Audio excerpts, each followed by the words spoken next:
আসসালামু আলাইকুম। আজকে রান্না করে দেখাবো পুঁই শাক দিয়ে ডাল দিয়ে চচ্চড়ি। এখানে কিন্তু আমি ডাল নিয়েছি পরিমাণ মতো।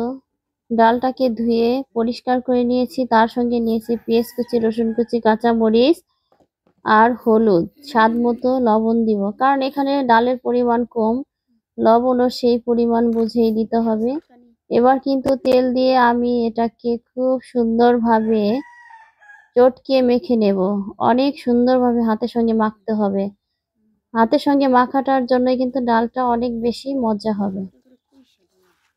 এই ডালটা কিন্তু আমার মাখা হয়ে গেছে প্রায়। এরপরে আমি কিন্তু এটাকে একটা পাত্রে দিয়ে আমি গ্যাসে রান্না করে নেব, কারণ আমার একটু সময়টা শর্ট ছিল, এই জন্য। মাখা কিন্তু এই যে শেষ হয়ে গেছে। এই যে রাইস কুকারের ইসের ভিতরে দিয়ে কিন্তু আমি গ্যাসে দিয়ে দিয়েছি, আর ডালটা আমার হয়ে গেছে যখন অর্ধেক পরিমাণে।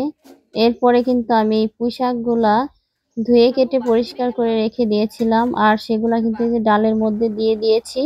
এখন কিন্তু এই যে ঢাকা দিয়ে কিছু সময়ের জন্য রান্না করে নিয়েছি। এই যে ডালটাও সেদ্ধ হয়ে গেছে, পুঁই শাকের পাতাও সেদ্ধ হয়ে গেছে। এখন অল্প পরিমাণে কিন্তু ধনিয়ার পাতা ছড়িয়ে দিয়ে আমার রান্নাটা শেষ।